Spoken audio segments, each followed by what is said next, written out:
So today's project is to attempt to put a heater core in this 1994 Volkswagen Jetta automatic. Volkswagen mechanics joke that the car, when they build the car Volkswagen, they start with the heater core and build the car around it. In order to replace the heater core, we're going to have to remove the dashboard, or at least disconnect the dashboard and the steering column and a whole bunch of other things. I've never done this job before, so I'll be learning as I go along, and hopefully you'll learn with me if I'm able to do it. So here's what the heater core looks like. It doesn't look like much, and it's not very big, but it's in a pretty inaccessible place. When you see the heater core in the firewall, it's also not terribly conspicuous. So you can see from the engine side, this is where the heater core goes in. You'll notice that this gray hose over there is something that's actually been adapted. I epoxied it because it was broken. It's on the other side that we have to do our business. Step one here is we're going to disconnect the battery. The positive, after we disconnect them, we'll actually take these two cables and ground them to each other to make sure we've gotten rid of any sort of leftover charge. We really don't want the airbags to blow up in our face. So I remove the connectors from the positive and the negative side of the battery. Then I'm going to run a jumper wire just temporarily from the negative cable over the positive cable, and just leave it here for, I don't know, 20 or 30 seconds. And apparently that drains any other possible charge there could be in the electrical system. So the second thing after disconnecting the battery is that I took the two heater hoses off the heater core nozzles. So there you can see the one on the right is broken. So as you can see, I've removed the seats, which are sitting up on the roof of the car right now. First, I'm going to remove the center console, starting with the shift selection lever right there.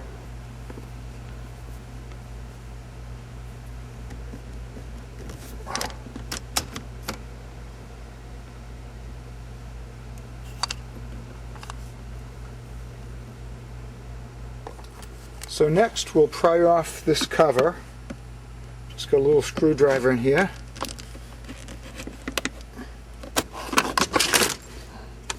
Okay, so that takes care of that. We'll lift that. Okay, so we've got the shifting panel here. Next, we'll remove these two nuts so we can loosen up the center part here. The rear parking brake console here is being held in, I believe, by this single Phillips head screw right down in this recess. So we're going to take that out and see if we can get this part out of the way too.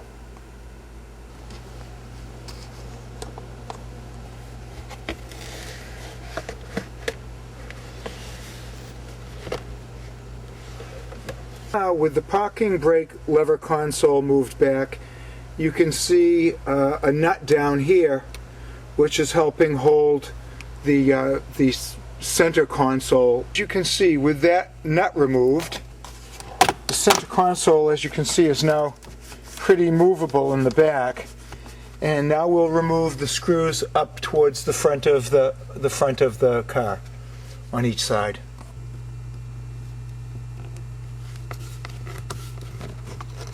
Okay, so that was nice and easy. Oh, and things are looking pretty movable. And then we'll get the one on the other side.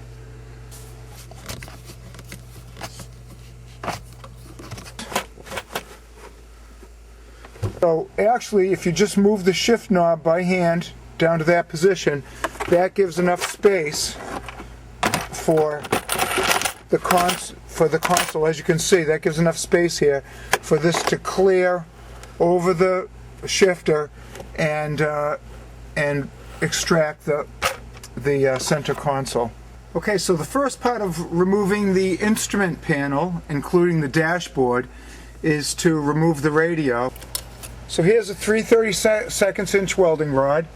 Okay, we put it into the holes of the radio, And then, as you're removing the radio, sort of twist out, like pull outward this way. So next, we're going to remove the steering wheel. Make sure that the wheels are like straight ahead. So here we are looking from the passenger side. So in order to remove the airbag, you have to remove these two hex screws, one on this side, one on the driver's side. So this is the driver's side. And as I'm turning it, it doesn't want to come out any farther. So yes, both of those screws for the airbag stay. They never leave the column. They stay in the column. Meanwhile, and being held in by these little plates. Meanwhile, we have to remove the harness on the back of the airbag. Turns out, even though the airbag had a scary looking connector, it literally just lifts up. So you just pull it straight up and off the airbag and out of the terminals. So it doesn't lock on there in any way that I can see. And out comes the airbag, and we do something with it. So next we'll be taking out the center nut that holds the steering wheel in place. That's the name of that tune.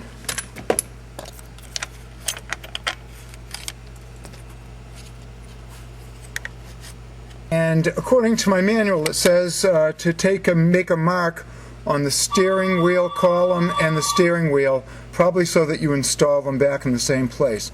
Right here and right there.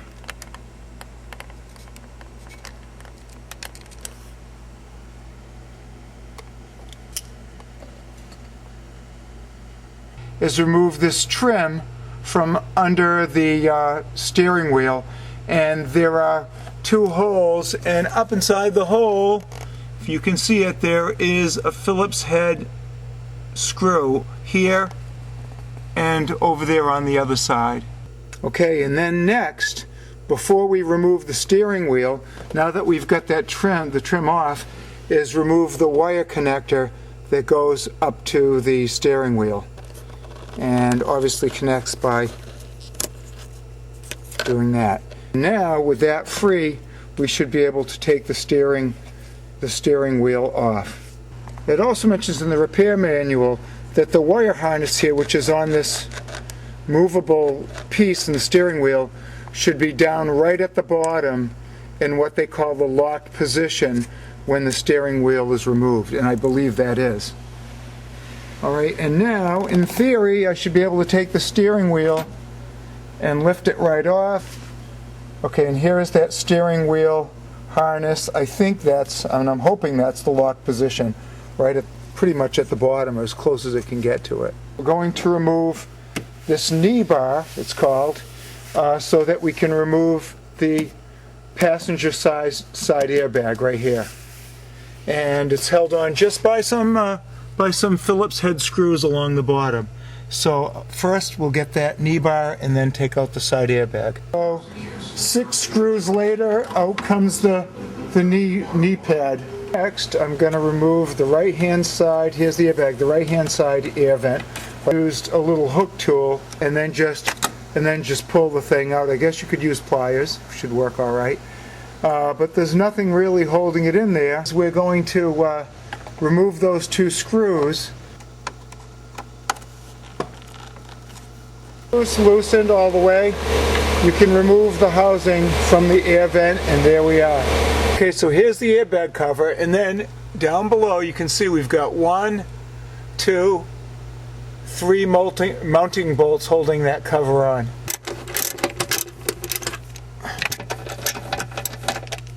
I've got the 3 bolts out now. According to the manual, you slide the cover to the right and take it off. So I will slide it to the right, which it just did slide to the right by quite a bit. So that's it. Little mechanisms, there's like a little key slot.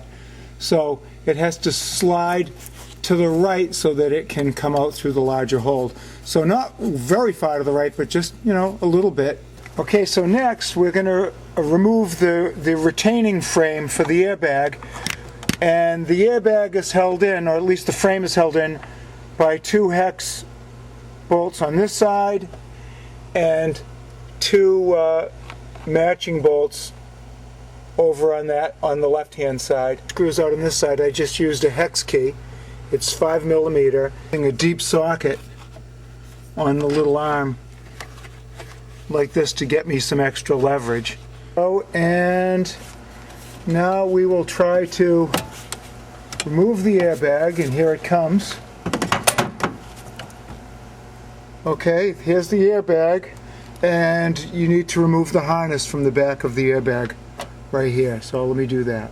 Okay, so now we're moving back over to the driver's side of the car, and the next instruction is to remove the panel cover from the under left-hand side of the instrument panel. The panel is not even there. To remove the lower instrument panel trim, and that would be this piece right here, and there are only a couple of screws holding it in down underneath here. So there's like one here, and there's one over in the corner. You just pull the cover right down, and down it comes, and so that opens. So that opens this part of the panel to you. So next, I'm going to pop out these are little blanks, and all these switches. We've got the air conditioning switch, recycle air switch, the rear window defroster switch, and I'm just going to pop those all out and then take the cover off the heater controls. And you can pop them out with a screwdriver. Basically,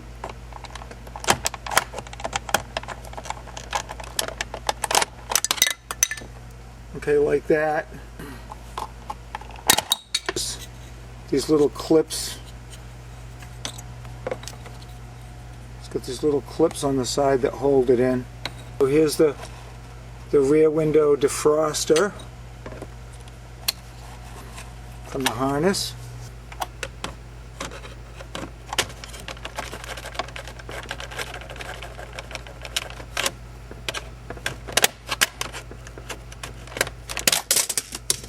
Okay, so that's that. Next, we're going to take these 4 screws off that hold the heater control panel in place.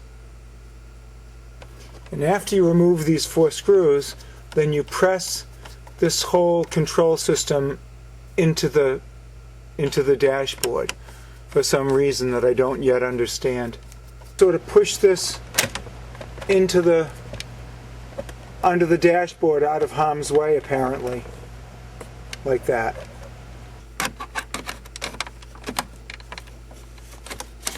Okay, so that was easy enough.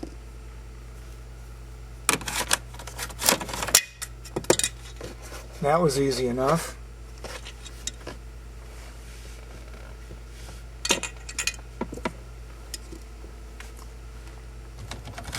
Okay, and so there is one of the screws that's holding this panel right here in place. And then there must be another one right over here. There's a little cover that has a picture of an airbag in it. Okay, so I disconnected that cover for the airbag, whatever that does. Okay, so this is coming out as a single piece. So you learn something new every day. So we've got this, and we can disconnect this harness, which includes the headlights and the dimmer switch, I guess. That exposes that other screw that I told you about that we need to take off in order to get this big piece off here. Okay, so I removed those 2 screws, the one over here and the one that was over here on the other side of this, and oh, there goes my light. And then you can remove at least this piece of the instrument cluster. Okay, so next I'm taking out the actual instrument cluster itself, which is the speedometer and the tachometer, and there's a screw right over there, and then there's supposed to be a screw right here on the matching side. I have a wire tie there because it got damaged a long time ago. So I have to remove those and then remove the instrument cluster and disconnect the harness from and back. Okay, so after a little finagling, I got the 2 screws out, and then you just have to wiggle the instrument cluster out and disconnect the harness that's in back. So the biggest problem is you got these little pegs right there and on the other side that you have to make sure that you can get them free. Okay, before I go any further, I'm going to take out these last 2 screws under where the ashtray is and remove this whole piece from the console, because the next step is to find all 11 screws and nuts and bolts that hold this entire thing on, so you can essentially remove the instrument panel. So I'm going to do this first. Just get rid of these 2. And then this should come out and I'll be able to disconnect the harness from these 2 switches. That opens the dashboard up just a little bit more, and we've got all of these things disconnected. So we've got the computer, the computer analysis thing, whatever you call it. What the heck do you call it? Oh my God. Well, anyways, we've got the harness connected, and that should take care of that.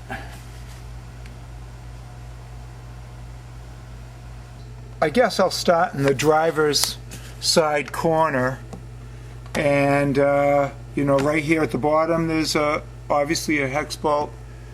Then right here there's a hex bolt, and right here there's a hex bolt. So I'm just going to have to work my way across and just keep looking for the bolts and the screws. If we're keeping count, I just removed that 1 bolt. I guess you call it a bolt and not a screw, I don't know. And I'm going to work my way across, which is great. Then we'll move across to this one.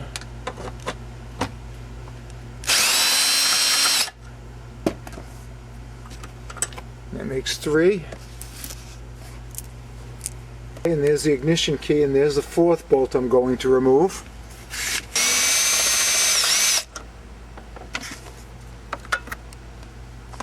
And the next bolts I'm going to remove is, I'll zoom in, you can see it. That bolt. See if I can see it from this angle. And then there's one just over in this corner, 6 inches away. And there's the other one hiding from me up there. So there's that one, and then there's the one right there. So we'll get those 2 and then move over to the passenger side. On the passenger side of the car, I've taken out 6 so far, and the instrument panel is getting loose. You can wiggle it. I mean, you can see it wiggling, but I don't know how many more of these bolts there are to take out. But these 2 are pretty obvious.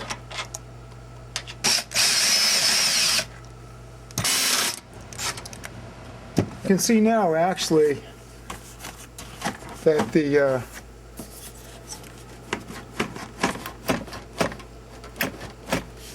can see the whole dashboard's pretty loose.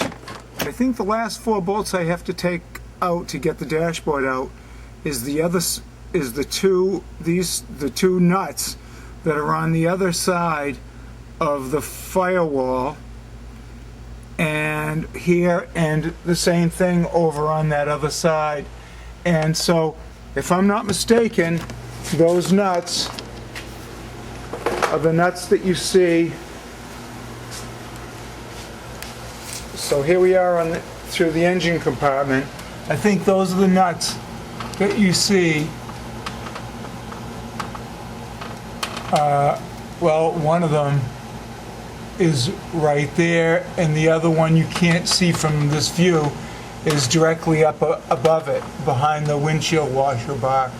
So I have a feeling I have to take out those 2 nuts, then the 2 on the opposite side over here, and then the dashboard will come out. So the last bolt, and I could only find one over on this side, is right where this wrench is pointing in the engine compartment, and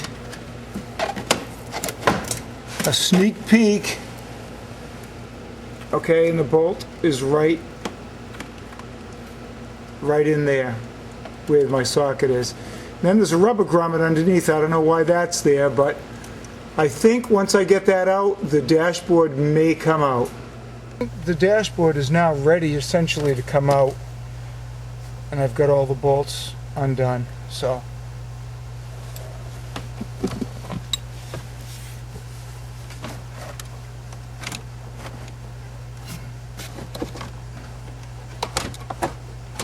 as you can see, I'm removing the entire dashboard here. Getting blinded by this light. I'm removing the entire dashboard, and while I'm trying to separate the dashboard from the rest of the car, there's wire harnesses that have to be removed. Just remove the wire harnesses from the speaker, this front speaker.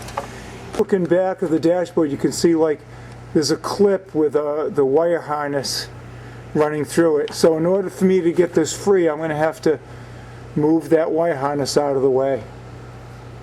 Release it from that clip in any case. Okay, so that was easy enough. That thing just lifts forward and you lift the wire up out of it. Okay, so what I've had to do is reach in. Any place where you see these little squares, there are clips that hold the wire harness on the other side. And I've had to go in back there and flip them open and undo the wire harness that runs along the back there. And that's true all along here. I might have had to disconnect the harness through here too, I'm not sure. But you just have to follow it through. I also pulled all the wires from the radio, the antenna and so forth, out through the hole and over here. I have them dangling right down right there right now. But I just need them to be free so that they won't get caught up as I remove the dashboard. So that's the state of matters right now, and I'm trying to see if I can get the dashboard out. Okay, and here it is. We have the dashboard gone. And I was correct about all the bolts. The only thing that I didn't realize is that you had to disconnect the harness from all the different clips along the dashboard, which I'll show you in a few seconds. Okay, so from the back of the dashboard, you can see there was a clip here, there's a clip there, a clip there, a clip there, a clip on the corner, right there.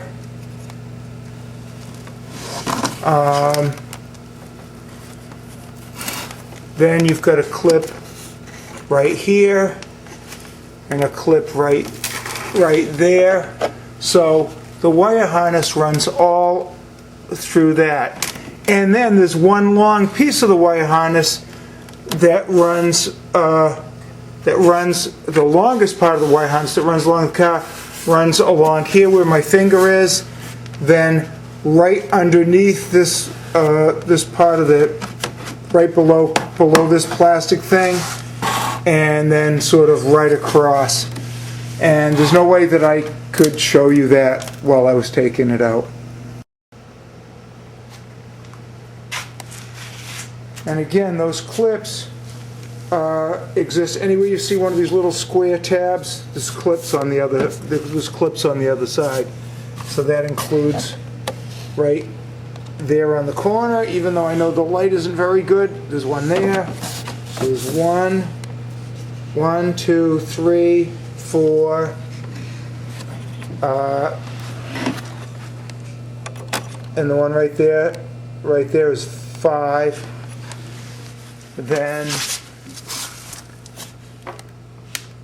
Then 6 and 7 and 8. So if we're going to do a clip count, again, we've got 1, 2, 3, 4, 5, 6,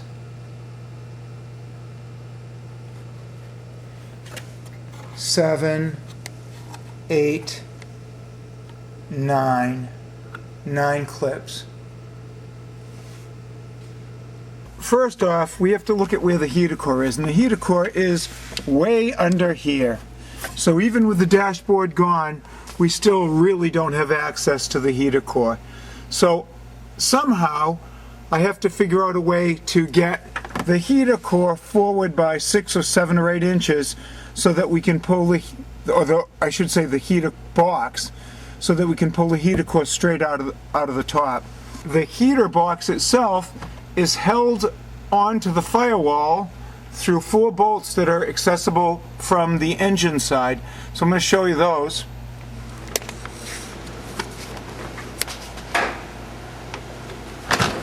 We're going to go around front here, and the box that the heater core is in is held, believe it or not, through, you have to lift up this heat shield. It initially sort of looks like that, and you have to poke your finger in and lift. Okay, so you have to poke your finger and lift that tab up, and there's a bolt under there. Then there's another bolt. Well, let's see, I don't know if I can show you this from here very well, but so you've got a bolt there, and then you've got another bolt down lower. There it is. And again, you have to pull up that heat shield to even have a chance to do anything with it.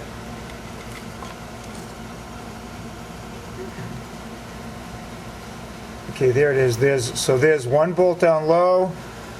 There's the other bolt up higher that's underneath this tab. Like that. So the top one is like right there. And then there's 2 more. Then you've got another bolt right here above this, the air conditioning inlet. And then a 4th bolt diagonally. Okay, there's the other bolt down there, diagonally on the other side of this air conditioning inlet. So you got to remove that bolt. Then the other bolt diagonally up above it right there, and then the 2 over there that I showed you over there, and that supposedly holds that heater box in that contains the heater core. In addition, the air conditioning lines have to also be separated by taking out this hex bolt right there.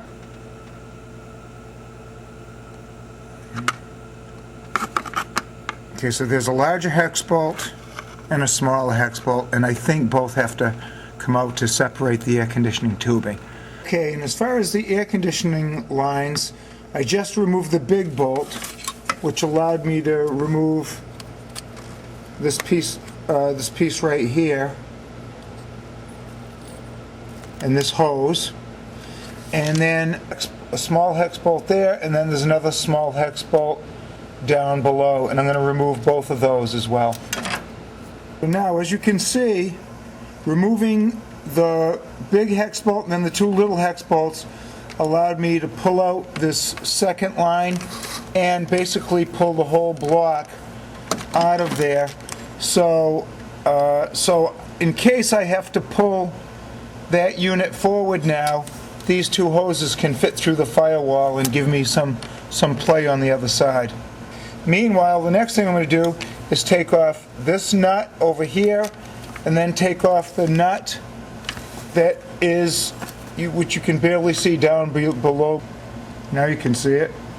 So I removed those bolts from the other side of the firewall, and now I'm just going to try to start removing screws and bolts until I can move this big metal plate that you see, so that we can bring the heater box forward.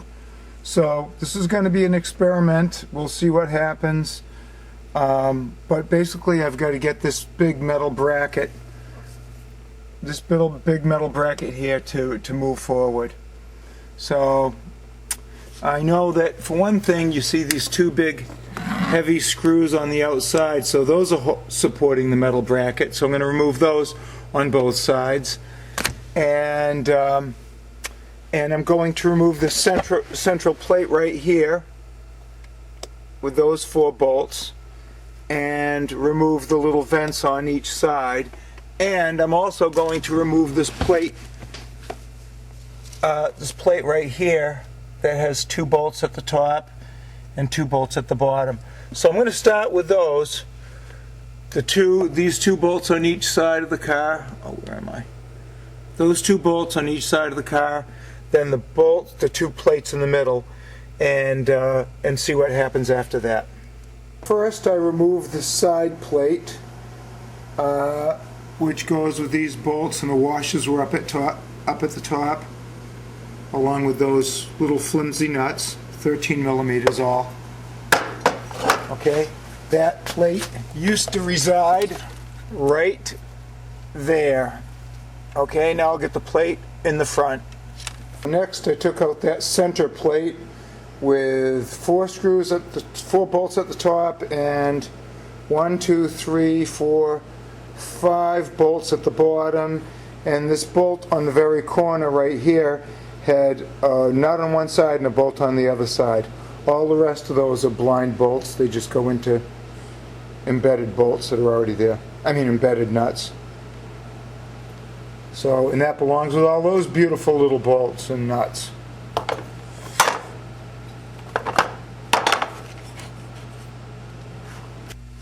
Okay, next I'm going to try to remove these little vents. I took this little screw out of the vent, and then, as you can see, the vent just slides forward. Okay, so next I'm going to remove these the 2 side screws from just inside the door panel, and I'm going to do the same on the opposite. So for the steering column, I'm going to remove that bolt right there, and I think this fitting I may just have to chisel off. And furthermore, as I was saying about the steering column, you've got actually 2 of those fittings. One there, and then one on the other side, and then you have the nut and bolt. It's crazy, funky little fittings that you really can't put a socket on. See if I can get this to focus. You really can't put a socket on it, and I tried everything. And the only thing that finally worked, as you can see on this one, is I used a chisel and a hammer, and basically just put the chisel at an angle and slammed it, and got this thing to start spinning around. So there's one here, there it is. So this is what this fitting looks like. But they really don't want to make it easy for you to remove it, because as you can see, there's no socket, there's no head of a bolt or anything. It's just this rough, irregular shape. So I think a chisel, as you can see, here's where I put the chisel, to hit it is probably the only really way to get it started, and I'm certain I can just replace it with a bolt of the appropriate thread. So now I'm going to try to do the same thing on the other one and see if that separates the steering column from this metal shelf, which I think is necessary so I can slide the shelf forward. Okay, so as I guessed, taking out those 2 crazy fittings does completely free up the steering column from this big metal support bar. Okay, so the next bolt that I removed has to do with this. There's a metal bracket. This metal bracket that runs from the back all the way to the front, and it's bolted. Well, let's see if you can see. Okay, and right there is where the bracket ends, and there is a bolt that is invisible that's right around the corner there, just under that lip, and that ties that bracket into this steel beam. So I'm sure that has to come out for us to be able to move this beam forward. So I just removed that, Looks like this. It's a 12 millimeter bolt. Okay, so next, just to get, boy, this must be hard to see in camera.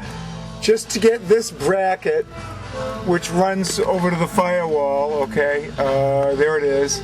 Just to get that bracket completely out of the equation, I'm removing the two 10 millimeter bolts, nuts.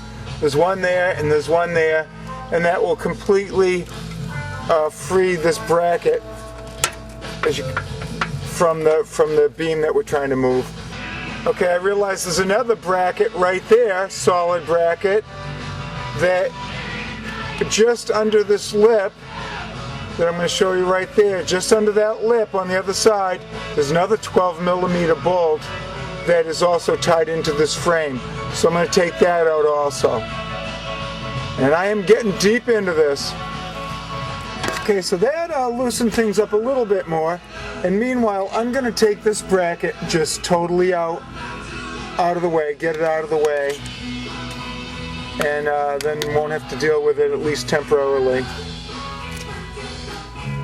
And I apologize for the bad lighting.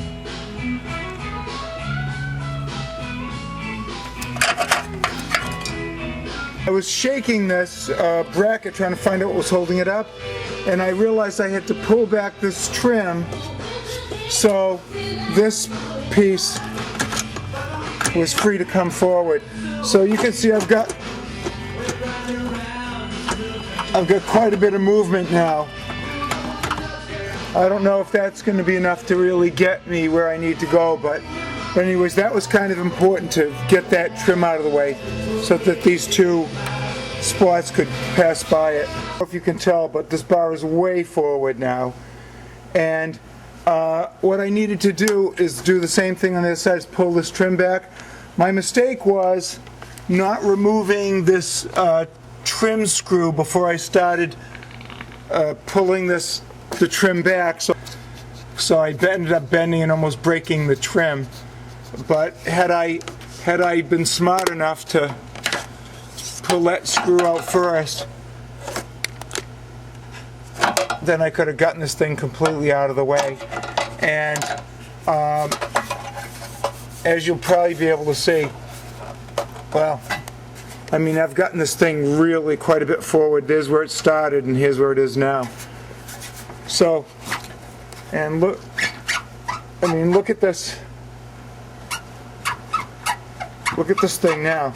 So I probably have enough space to pull the heater box forward and put a new heater core in. So that's what I'm going to try to do right now, because this is loosey-goosey, as you can see. So apparently I did all the correct things to get this free. Okay, so I'm getting amazingly close to being able to put a new heater core in. That's the top of the heater box where the heater core goes. I just need another couple inches to clear so I can get the spout straight up and get it back in. I also noticed that over here, something that was holding me up is there's a wire harness down there that you can see, and it's completely taut, so I'm going to cut it. It's a ground wire, and I'm just going to solder it, because it's actually holding me from pulling this frame out a little bit more. Cutting that wire harness gave me what I needed, and now I'm guessing that I'm going to be able to pull this heater core free. It is close. I need two hands. I got to put this camera down. Okay, so finally, as you can see, I was able to pull this whole thing far enough forward that I can pull the heater core right out. And here has been the quest right from the beginning. And there's just a couple little tabs that I pulled on either side to get this started. And it has to come straight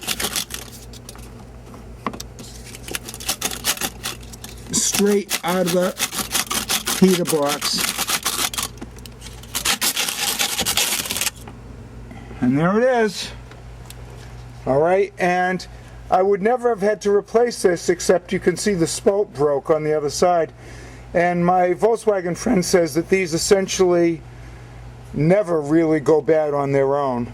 But, you know, this car is a 1994, so after 20-odd years, the plastic just breaks down even on the outside. But here it is, and now we'll just begin reconstruction. I want to thank you for staying with me on this journey, and good luck if you try this yourself, but maybe you'll be better off for having seen this video.